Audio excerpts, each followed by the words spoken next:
Bonjour à tous. Sur la genèse de l'association. L'association a été créée en 2017 par des patients en lien avec des praticiens hospitaliers, de façon à structurer une aide, un accompagnement et un soutien aux bénéfices des 10 patients, mais également pour mieux faire connaître cette pathologie auprès du grand public, ainsi mobiliser les acteurs du système de santé et les responsables des territoires aux problématiques spécifiques que cette maladie induit. Deuxième point, je pense qu'il faut aussi préciser qu'à mesure qu'on prend conscience de ce que, dans un monde qui devient de plus en plus complexe et où les ressources publiques semblent limitées, les associations ont un rôle à part entière et sont présentes pour prendre le relais afin d'incarner alternativement à la puissance publique la défense de l'intérêt général des.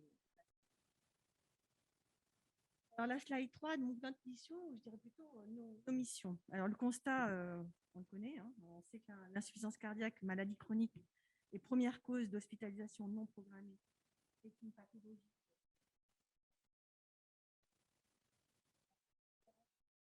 Et la campagne de la CNAM qui vient de démarrer, auquel on a été associés, nous, association aussi.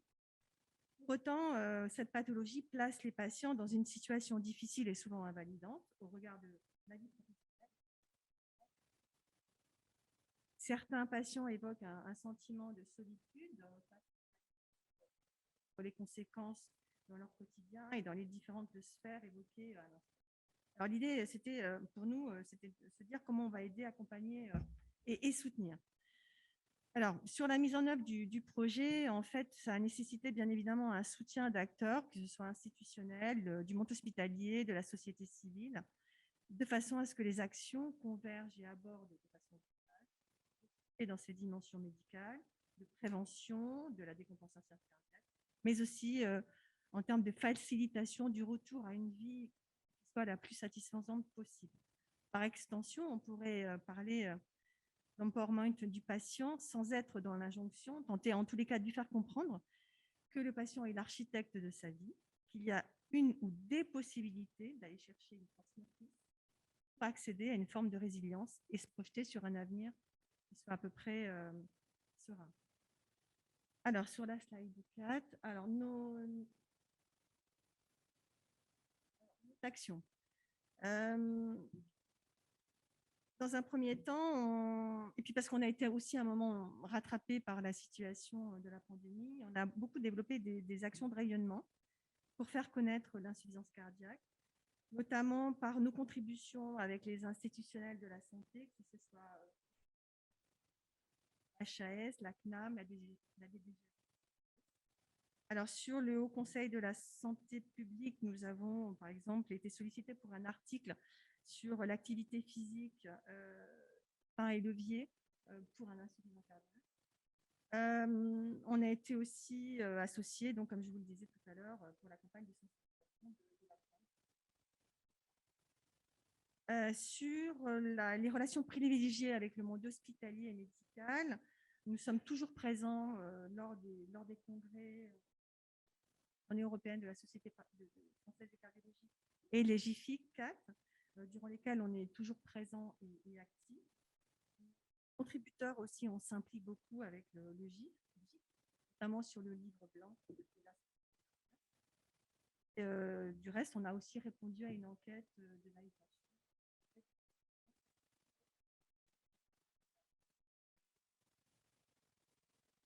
Très intéressant d'ailleurs de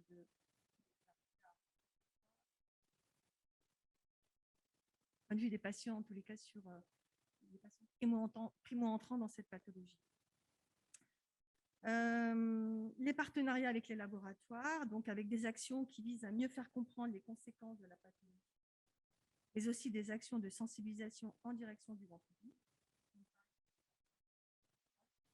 Et enfin, donc, des actions visant l'amélioration de la qualité de vie des patients, par exemple en matière d'accompagnement thérapeutique, des webinaires thématiques, activités physiques à distance, alimentation et information générale sur les conséquences. Alors, par exemple, sur les webinaires, donc tout ce qui est webinaire avec explicatif sur ce qu'est un pharmacien de ville et un pharmacien hospitalier, un webinaire sur l'acceptation de la maladie, donc, qui a été dirigé par prochainement un webinaire sur le matériel implantable. Donc voilà, on essaye de et viendront ensuite des tables rondes où on animer nos actions. Alors, sur le volet qualité de vie du patient, donc on a reçu donc le programme VIC.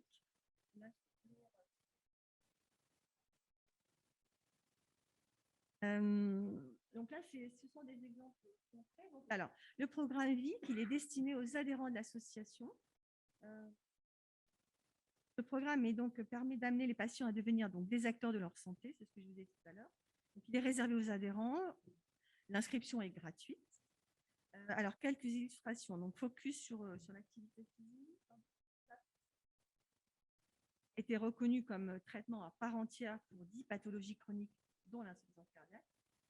C'est un des leviers pour se réapproprier sa vie et pour autant, suivre une pratique régulière n'est pas si évident. Accès à un programme de réadaptation. Le constat étant aussi une prise en charge territoriale très variable suivant l'environnement et les lieux de vie. Donc, on a développé donc, ce projet. On nous propose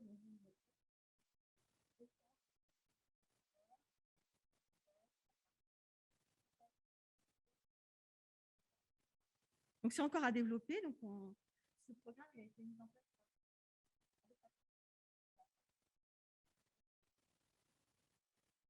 Donc, tout ce qui est alimentation, recettes. Alors, juste un rappel, une personne bien portante consomme en moyenne entre 10 à 12 grammes de sel par jour. Pour le patient, les recommandations tournent autour de 4 grammes. Là, je parle sous votre contrôle. Donc, cela implique de réapprendre urgemment à cuisiner sans sel, et ça dès la sortie de l'hôpital. C'est pas très fun, c'est quand même un grand moment de solitude pour le patient, un vrai changement de paradigme. Et donc, on met à disposition donc, des recettes. Voilà. Là aussi, c'est encore à développer, mais c'est très intéressant. Et les patients eux-mêmes, d'ailleurs, parfois, nous proposent aussi de leur cru. D'ailleurs, j'en profite pour vous informer que grâce à un partenariat avec l'UTEC Marne-la-Vallée, qui est une école de la Chambre de commerce, le professeur Claire Carrette, qui est professeur universitaire en nutrition, et notre association, nous lançons demain un projet pédagogique visant à promouvoir les bienfaits d'une alimentation saine auprès des jeunes en formation hôtellerie-restauration. Et le challenge étant la conception et la réalisation d'un repas équilibré à faible teneur en sel. C'est d'autant plus intéressant parce que ce sont les futurs chefs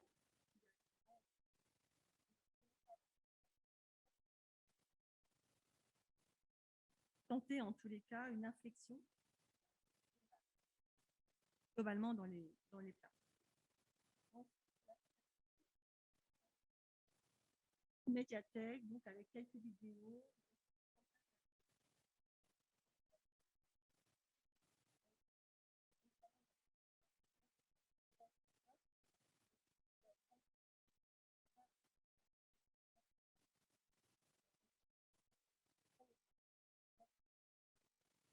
Nos actions.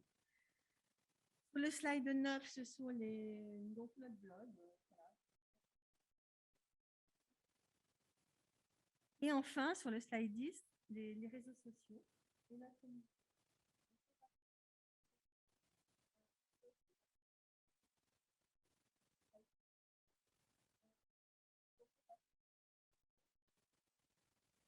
C'est un lieu d'échange fermé, hein, je tiens à le préciser, avec 2 modérateurs. Un lieu de partage, un lieu d'entraide aussi. L'angoisse de la progression de la maladie. Après, un compte Twitter et un compte la visée est plus institutionnelle et professionnelle. Voilà, donc vous l'avez compris, nos actions associatives visent à faire en sorte, en tous les cas, que le patient ne soit pas regardé uniquement comme un cœur qui dysfonctionne, mais comme un sujet, pour certains, évidemment, un sujet plongé dans une profonde anxiété, un sentiment d'injustice et une rupture biographique et et identitaire massive. C'est un sujet qui doit tenter de s'approprier l'événement déclencheur pour pouvoir penser, accepter sa maladie et évidemment restructurer son image. Alors, la team de l'association et ses composantes sont au début d'un grand chantier de mobilisation en faveur des patients. C'est vrai que les différentes campagnes nous porter, mais il reste encore des trous dans la raquette. On s'y attend.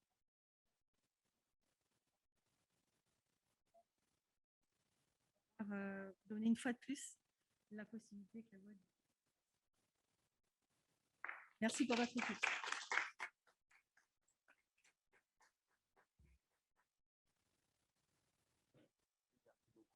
De toute façon, c'est toujours un plaisir de discuter et de voir votre dynamisme.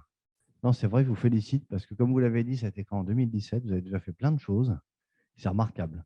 Franchement, c'est vraiment à souligner. Est-ce qu'il y a des questions ou des réactions à chaud?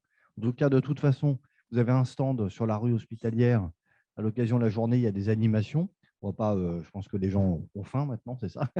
Donc, vous pouvez retrouver et venir voir pour l'association pour ceux qui seraient sensibilisés. Et encore une fois, félicitations parce que il y a plein de choses excessivement intéressantes et très différentes qui nous sortent, nous, du monde plus médico-scientifique et qui sont très importants pour vous, patients. Bravo. Eh bien, merci beaucoup. Et donc, vous pouvez aller tous faire prendre votre tension artérielle en bas.